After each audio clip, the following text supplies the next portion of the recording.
to fix the ramp here. As you can see, we had to add the tab in. Here's the stock tab. This tab was not formed during the molding process, so we had to put a piece of plastic card and then reinforce it with JB Weld. But the problem that we have is the ramp has got a bow in it. You can see right here where it's warped. So what we're going to do is we're going to heat this thing up, and then we're going to put something on it that's flat, and that we will so we'll be able to push it back into shape. And we're going to take care of down here. We're going to heat that up and close it up a little so the ramp doesn't pop out. Because, you know, you put this little piece in here, and then there was a little part that you had to put on there. And we got that sealed up pretty good, but you can see how easily it came out. So we're going to smush those two ends together so it doesn't come out that easy. So for first things first, let's get it heated up. We need to find something that we can put on it that's flat. All right, guys, after we've heated it up, let's take a look at it. It's still a little soft right there, but as you can see, it's a lot more flat. There's not a bow in the middle like there was, and it sits flush on the ground, so that way when it's, you know, it'll do what it's supposed to do. And this has been closed off a lot more, so this thing shouldn't pop out. We would hope not, but that's what it takes. You just gotta be careful when you're heating it up that you don't go crazy or get the heat source too close to the resin, or else it will shrivel up on you and then you're done. So you'll have to get a new part or fabricate the piece or something. But it didn't even take a lot of weight from this box. It just took a little heat, little pressure from the box, and then put it all right in shape. So let's move on to fill in some more gaps. All right, guys, here we go. This is the pre-gap fill-in layout. You can see we got plastic card. It's just shoved in the holes. What we're going to do is we're going to super glue this into place, then we're going to trim them off and sand them, and that way they'll be nice and flat. Now I'm debating using JB Weld just to make the weld better. But you know, there's JB Weld all through here underneath, so I think we might just fill the gaps, close them up, and then one day if it breaks off, we'll go back and do it all with JB Weld. This piece right here runs the length of the model. It goes all the way down to the bottom, and these two right here, there's pieces that block them. So what we've done is we just trimmed them off, and then so we're going to glue both sides, and we're going to glue the bottom so that it will actually give support and make this a better joint. Once we cut that off, we'll sand it even. We'll fill whatever gaps are left with super glue, and then we'll sand all this up and make it look real nice. As for this gap right here, it's going to need some super glue and then some. But this is, if you, like I said, if you go back to my previous videos about how to fill the gaps in resin with plastic card and super glue, that's exactly what we're going to do. We're going to end up, we'll sand all that smooth. We'll sand this JB Weld that's over here and over here. We'll sand it smooth, then we'll polish it up, and it'll look like it was never there. So that's what we're going to do, and we'll check in on it when we get back. Okay, guys, so what we're going to do is we're going to let technology work for us. We're going to pull out the mouse sander here. All of my coarse sanding sticks are done. They're spent, and I have to get some more, but I don't want to stop working today. So what I'm going to do is I'm going to use technology to my advantage, and I'm going to go ahead and do this. But if you notice, check me out. Oop, check me out. I'm wearing my dust mask. So this sander does tend to throw up a lot of dust in the air. So what we're going to do is we got our fans turned on. We've got everything ventilated really good, and I'm wearing my dust mask. And you're going to see that with the right technology, this goes really quick. But let me tell you, you have to have a really light hand in doing this. And you got to make sure that you are not heavy-handed in this, or you're just going to make more work for yourself. But I've already done this side, and I've saved myself probably an hour worth of sanding by hand. And now we're going to use the mouse, and you're going to see how with the light hand and the right tool, you'll get this done in a few minutes. All right, there you go. Check it out. a nice smooth transition in line with the plastic or with the resin. And so we're just going to sand that out a bit more. We might hit it just a little bit more, and we have to fill in some super glue right here to close the gap. But we were able to fix all this stuff in a lot less time than it would have took us doing it by hand. And like I said, we got a hobby day going on, so I don't want to leave the house to go to the hobby store to get more sand and stick. So, all right, guys, here we go. Finished product. Look how smooth that is. This was after we used the mouse, and then we used a combination of different sandpaper grits. Here's a sanding pad. These are sandpaper pads, I had showed you before, used for polishing out the micro scratches. And as I'm running my finger over these things, you cannot feel the bump even. So now the true test will come when we prime. If there's a little divot, like there may be one right there, if there's a little divot or something, it will show with the primer, and then we'll just go back and fix it. And then you don't even have to reprime it. You just go back and sand it, fix it, and then well, you prime back over the spot that you sanded down. But that's that. So it's smooth around here, and now we're on to our next step, and let's see what that's going to be. Alright guys, here's the problem that we got. I mean, we are coming down to the finish of this project. The one last major obstacle we've got to handle is this right here. The drawer is in the bottom of the model, and what you see here is we have a raised area right here. Then it goes, it sinks in here. You can actually see it's about one or two of these little lines in, so maybe about 1/8 of an inch in. And then over here we have another significant gap, and then another raised area. So you would think at first the drawer was misaligned, but it's not. Here are the panel lines. The drawer is where it's supposed to be.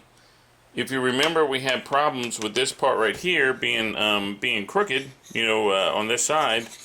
This is where your problem is. It's this piece. So what's the answer? How are we going to resolve this problem? Well, it's not going to help doing any mechanics to the drawer, because the drawer is not broken. So what we're going to end up doing is we're going to end up putting Plasticard in the slots here. And I just went and bought some new Plasticard from my local hobby store, which you should always support your local hobby stores. They're great people. And we're going to put some Plasticard in there, and then what we're going to do is we're going to get the sander, and we're going to take care of these problems. And we're going to blend this in just the same way that we did here. If you could see right there to the feel, there is no difference. It feels like one piece of resin. We did the same thing right here where we put the Plasticard in, and the same thing right here. I am hesitant on this to top this off, to knock this out, because of the fact that it's going to remove a lot of detail. And what I'm going to do is I'm going to see, because we're going to cut out a whole bunch of detail, and I don't think that once we put the Plasticard in, there will be a dent, a divot on the backside. But I really just don't believe you're ever going to see that. This thing is going to be on a flight stand, and so no one is going to be looking at the drawer lip right here. I mean, you'll know if you ever see me at a convention or something. You'll know because you've seen this video, but no one else is going to know. If I could take care of this right here and this right here and make them look even, I think we've won a victory. And so that's what we're going to do. Check this out. This is the tank bay, and here's a stunt devilfish that I bought at a swap meet for like $3. You can't beat that. And what they have on the floor are these little recesses for the landing gear of your devilfish. And so it goes, they fit right in there, and they fit, they fit pretty snug. I just don't believe, to be honest with you, I mean, the drawer itself is so, cumbersome to take in and out that I would ever really put these in for a game. But the thought process is that if I was ever going to do a display, then I would probably put them in there for display, because that's pretty badass. Now what G-Dub has done, or Forge World has done, is they've given you 12 of these little panels that can cover up these holes if you don't intend to use them. And then they pop right out if you got a good fingernail going. So I think what I'll do for painting is, we'll have them when we paint, we'll put them in, and we'll let them sit in there. And then, because it kind of makes the holes on the floor just disappear. And then we'll just leave it at that. I mean, you could still put a devilfish in here, but it's probably going to slide all over the place. As to where if you got the little foot pads, not so much. It's not gonna slide around all over the place. So I think that it would be worth not gluing them down, but just having them in there for general purpose. Good place to put them. So anyway, thought you'd like to look at that. Let's flip this puppy over. My little feet pads are gonna fall out, but you can see here on the bottom we've got the landing gear. And you can do the landing gear in two formats. You can either put these little plugs in, which I'm not even clipping them off, which will make them look like the landing gear is coming in for a landing. And then you put this thing on top of it like this, right? Or you have it in the retracted in-flight mode.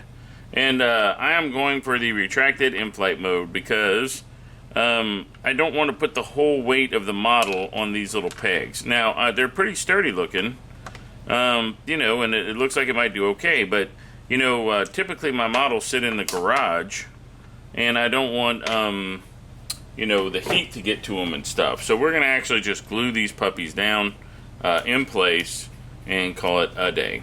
Here you go, guys. It's the completed drawer. This is complete.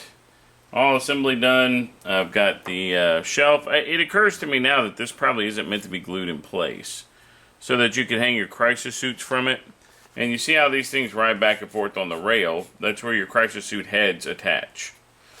Then you come in here and you stick it on there like that, and then it will be there. There was a small cant to this. What I did was I took the I took the heat gun and I heated it up and made it straight by pushing it on the table. And then these were really tight. What this mechanism here is made to do is when it's sitting in the Manta, then you can pull the drawer out a little bit and then it will rotate down so that you can get your devilfish out. And these two were fit really tight and they were not rotating as they should. So what I did was I took the heat gun and I spread the mounts out just a little bit. And that way now I have free movement, or freer movement. And then as the drawer slides back in, it'll go back in. So that's how that works. It's still a little sticky. Again, I really can't envision a time at which I'm going to use this, but I might. You never know. But that's how it is. So we got this drawer put on right here. Just carefully glued it in place, and it's free to move up and down. Then when you go to put the back door on, it's got a little place to nestle it right there.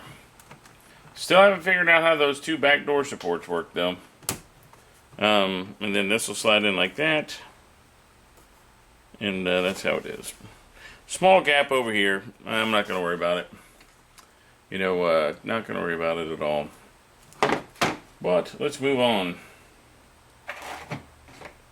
Guys, what we're going to do, we're going to try and make this blend by using the sander. I've got my dust mask on because this is going to kick up a lot of dust. But what we're going to try and knock this corner down right here so it doesn't look like it's sticking out so much. And we're going to use the big dog sander so we can get some stuff moving. So probably not going to be able to hear me talk while we do this, but I'll edit out and I'll do some voiceover. Alright guys, there it is. It's as good as it's going to get. All the seams are filled to showroom standards. Like You know, I've determined that I've opened the drawer and closed it a few times, and every time there's a gap in a different place. So I'm just not going to chase the dragon. I'm just going to settle down with this. This is good enough. You can see right there. Oh, hang on. You can see over here, and let me slide the chair over, where, you know, we added a significant piece of plastic to the model. And but it's smooth, and it'll look good once it's painted. The most important thing is when you're looking at it from the front view, you're not going to see that big step that was there. Now I have to go in and I have to rescribe these, but I want to go ahead and put the rest of the parts on, and then we'll do some rescribing later. Okay, guys, here is what I've been waiting on to finish the Manta. I've got everything done. Except for the burst cannons. And what I am going to do, these are the resin burst cannons. That's what they look like, and as you can see, they're pretty flimsy. It won't take much to break them off, and they come with these burst cannons, and you're supposed to just nestle those puppies right on there, and I can tell you, it's no fun. And then you have to worry about, over time, you know, heat in the garage or whatever. They're gonna, these things are gonna pop off, blah, blah, blah. So what we're gonna do is I've made a couple orders from a couple bits companies, and I've gotten the long barrel burst cannons from the Hammerhead sets. And what I've done is I've gotten enough to replace all the burst cannons all the way around. And so what we're going to do, and I bet they were like, what the heck? Why is he ordering all these? What we're going to do, we're going to put them together like this. We're going to cut them off right there, and then we're going to glue that flat part onto this flat part. I'm sanding them and make them nice and smooth, and they'll match up pretty good. And then the burst cannons are about the same size, you know, about the same length, or they'll be the same length once we put the two bases on. And, you know, other than that, it won't be that big a deal. So we're going to do that. Let's come back in a second. Here's the completed Manta. We've got everything here assembled. Some of the things like these I'm not putting in yet because of painting. So we want to do some detail painting. We still got to do a little cleanup down in there to get some of the dust out, but this thing's getting ready to go in the bathtub. Before I paint it, we're going to put it in the bathtub to get all the final mold release off, and to get all the dust out of the cracks and get all the finger grease and fingerprint stuff off of it before we can lay down a good base coat. So what happens here is, let's pick you up and take you for a trip. Stand by, I'm going to switch to camera view. Alright guys, here we go. This is, it's going to be a little jiggle cam, so I warn you there's going to be some motion, but here's what she looks like up close. If you can see, we've gotten our seams knocked out, taken care of. You know, there's going to be no problem once the paint's on. All of our seams are taken care of. This is what the inside looks like. Now, if you notice, I had to take some plasticard and make spacers so that that interior would fit correct. But other than that, it came out pretty good. Now, this is where all the fire warriors are going to fit, and then the drones are going to fit right down the middle. And then, but I'm not putting those in until I get ready to paint. So I need all this cleared out so we can paint. But we've got the burst cannons on. Now, these are not attached. But you can see what I did here. The reason why they're not attached is I'm still going to be handling this a lot while I paint, and I don't want to just keep knocking them off. But what I've done is I've taken the plastic burst cannons from the Hammerhead set and attached them instead of the resin ones. And I showed you the process, why I was going to do it. But this is what they look like. Now, some of them, the barrels won't stay up. So these aren't going to, I'm not going to put these on the bottom, I'm going to keep these on top. And then the ones that were a little bit more rigid, like this one, I'm going to put those underneath so they stay in place. But let's pull around. I'm going to run out of space here on my cable. But let's take a pan view for, this thing is so huge, it's hard to get the whole thing in the video. There you go. So we'll step around. Alright, here's the side view, guys. Here's the ramp is pulled out right here. And then in a second, when I untangle this cord, we'll get a view of the back. But These actually right here, these come off, and then this lifts up, and that allows you to pull the drawer out. You do it each one on either side, so you don't even glue these in, they just slide right on. And then they allow you to take these and just slide them right in there, because you know over time those suckers are going to get broke. I mean, there's no way to avoid that. And then here's the underneath burst cannons. We've got the ion guns and the rail guns, D-strength rail guns hooked up. And so, give me 1 second and I'll put the top on and we'll get a size comparison with some other models you're familiar with. But that's her. She's done, and I'm so happy, man. That was quite a project. Alright guys, before we bring in the stuff for size comparison, I wanted to let you see what it looked like all closed up. There's the cockpit on the covers on the front. And then, if you look, you know, we did a real good job getting rid of these seams. I mean, there's still a little seam right there. But I think once it's painted, it's not going to stick out that big. And you can see right here how well that blended in. Yeah, I'm pretty proud of that. It's a good job. And so, you know, this is almost playable. We got to just work on the flight stand. So, let me get the Thunderhawk out so we can, I'm going to put you back on the tripod so we can get a size comparison with some models that you're familiar with. Now, here's how big it is compared to the Thunderhawk. Let me back you up a little bit. Whoops. I'm going to hold you up. This is what it looks like. You know, it's kind of like the old space shuttle thing. That's pretty cool. I'd like to come up with some fluff on as to why the Imperium would hook their Thunderhawk to a Manta. But that's the biggest thing that the Imperium has besides the Warlord Titan, you know.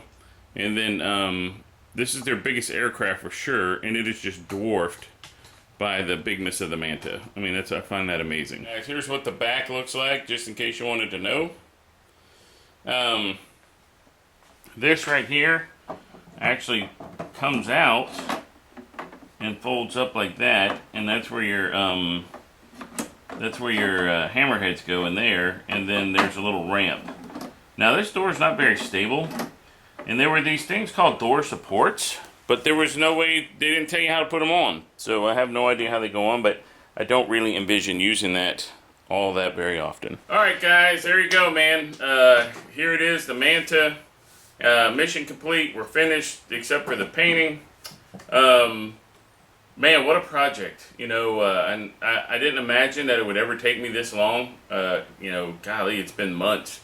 I really thought that looking at the number of parts that I could have banged this thing out in a weekend. But there's no way. You know, if you're thinking about getting one of these, I hope my videos are a good resource tool for you.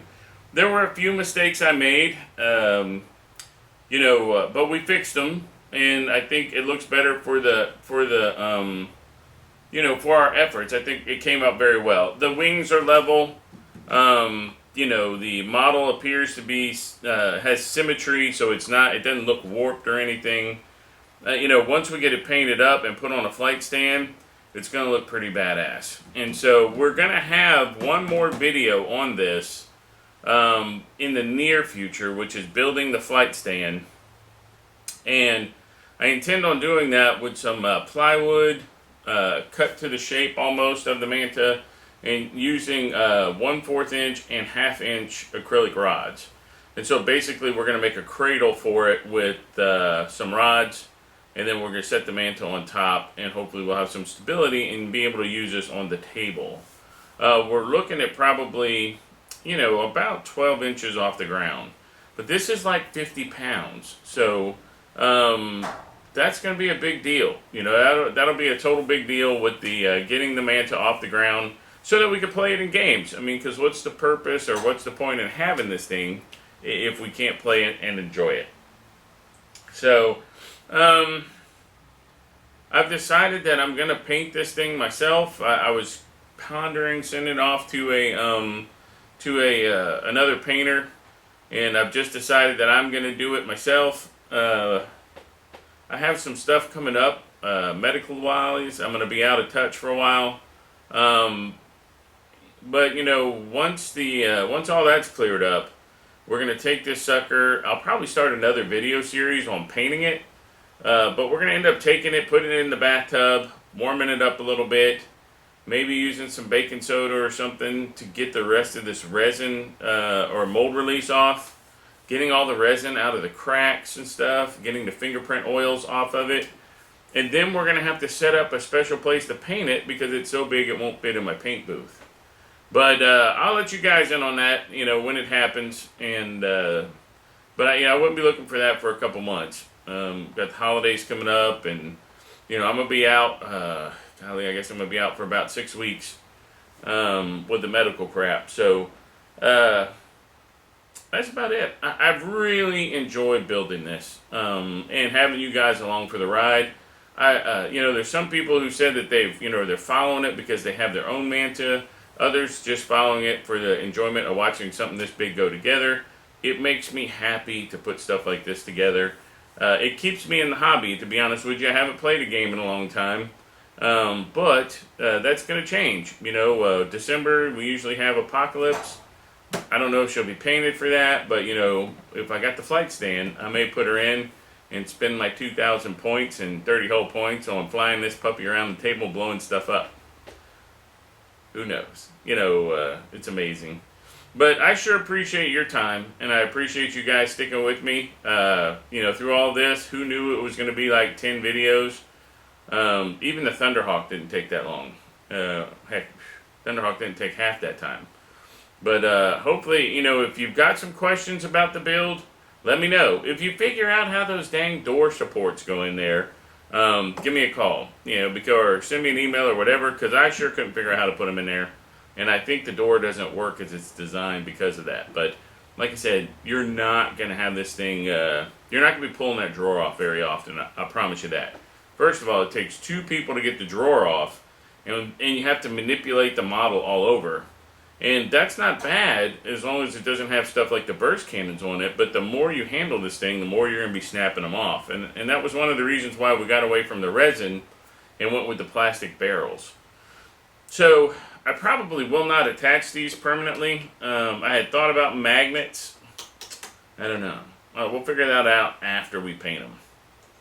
And then, so that way I can have good air-to-air defense against, all those Imperium flyers and stuff that are going to be out there. And, what are those things called? The demon flying dragon guys. So, all right. Well, that concludes this video. I hope you guys have had a good time with this. I sure have. Thanks for watching. As always, do me a favor and subscribe to my channel if you're new. Go back and watch some of my old stuff. I believe that we're in my local group, we're having a lot of discussion about starting our battle reports back up. And then I have, as you can see back here, this is all Tau stuff to be built. So, I may do some more videos. I have an orca to build. I have 2 orcas. I got one built, one to paint. I got 2 tiger sharks. I've got some of the Riptide suits from Forge World. So heck, if there's something you want to see put together, let me know. And maybe we can get a video series started on that. I don't believe it'll be anything like this. But, it'll be fun. So if you want to see some of that Tau stuff built, let me know. I've got bunches of it. And then after we get all the Tau built, we're going to kick off into getting the Raven Guard army complete and upgraded. Because I'm getting ready to do a total revamp of my Raven Guard army. I might end up stripping my vehicles and repainting them. And I won't be... And then I'm going to transition some of the old Marines that I have. Some of my first generation painted Marines. I'm going to transition them away and use some of the new Marine stuff. Plus, I kind of have a 30k army too that I may keep or may not. I don't know. I haven't decided yet. So, nobody right now around here is playing 30k. So, but anyway, enough rambling. I hope you enjoyed the Manta video. Click like, leave me a comment, subscribe to my channel. And I'll be signing off from the 19th Legion.